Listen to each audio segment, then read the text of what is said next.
آپ دیکھ رہے ہیں روشن پاکستان نیوز۔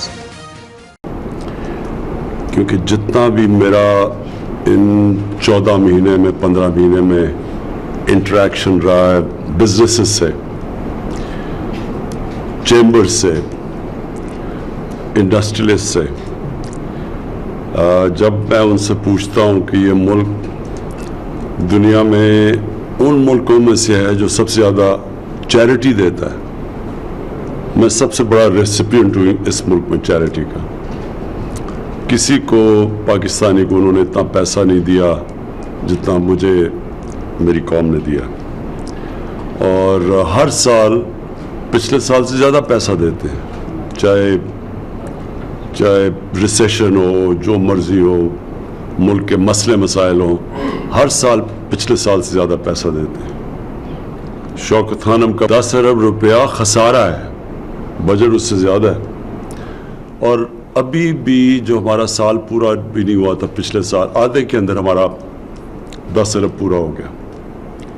اور نمل یونیورسٹی 90% فری ایجوکیشن ہے، تو 90% فری ایجوکیشن کا مطلب کہ ہمیں ان کے لیے پیسہ اکٹھا کرنا پڑتا ہے جو اسٹوڈنٹس ہیں، اور ہر سال ہمیں فری ایجوکیشن کا مطلب کہ ہمیں ان کے لیے پیسہ اکٹھا کرنا پڑتا ہے جو اسٹوڈنٹس ہیں، اور ہر سال ہمیں ہمارا وہ پورا کرتی ہے پبلک۔ بلکہ وہی بھی پیسہ نہیں، ہم اب اس ایکسپینڈ کر رہے ہیں نمل یونیورسٹی کو، ایڈیشنل بلاکس بنا رہے ہیں، اور اتنی جنرس قوم ہے نہیں میرے خیال میں دنیا میں جتنے پاکستانی ہیں۔ میں نہیں کوئی جانتا کوئی بھی دنیا میں پرائیویٹ کینسر ہاسپٹل کی میں اس لیے بات کرتا ہوں کیونکہ سب سے ایکسپینسو کینسر ٹریٹمنٹ ہے، اور کہیں بھی دنیا میں کینسر ہاسپٹل 75% 75% مریضوں کا مفت علاج نہیں کرتا، کہیں بھی نہیں۔ تو وہ صرف اس لیے ہوتا ہے کیونکہ یہ لوگ چیریٹی دیتے ہیں۔ تو میں نے جب یہ بزنسز اور سب سے میں نے پوچھا کہ کیا یہ پیراڈاکس ہے کہ آپ پیسے چیریٹی اتنی دیتے ہیں اور ٹیکس دنیا میں سب سے کم دیتے ہیں، تو ساروں کا ایک ٹوٹل کنسنسس تھا کہ ایف بی آر، اور کیونکہ ایف بی آر کی وجہ سے خوف تھا ایف بی آر کا، ٹیکس نیٹ میں نہیں آنا چاہتے تھے، بچنا چاہتے تھے۔ تو میرا جو آپ سے میٹنگ کرنے کا مقصد یہ ہے کہ دیکھیں یہ ملک کراس روڈز پہ ہے، یہ سمجھ جائیں کہ یہ ایک جنون ایک تاریخ کے کراس روڈز پہ آ گیا ہے کہ جیسے چل رہا تھا ویسے نہیں چل سکتا۔ ہماری گورنمنٹ کو تاریخی خسارے ملے، فسکل ڈیفیسٹ بھی تاریخی تھا اور کرنٹ اکاؤنٹ ڈیفیسٹ بھی تاریخی تھا، کبھی کسی گورنمنٹ کو اتنا بڑے ڈیفیسٹس نہیں ملے، اور چیلنجز بھی بہت ہیں پاکستان کے، کیونکہ ہمارا ایک ینگ پاپولیشن ہے، ہماری آبادی آپ سب جانتے ہیں کہ 60% سے اوپر 30 سال کی عمر سے کم ہے۔ یہ بہت بڑا چیلنج ہے۔ یہ آبادی کو ہم آج تعلیم دے دیں، یہی ملک کو اٹھا دے گی۔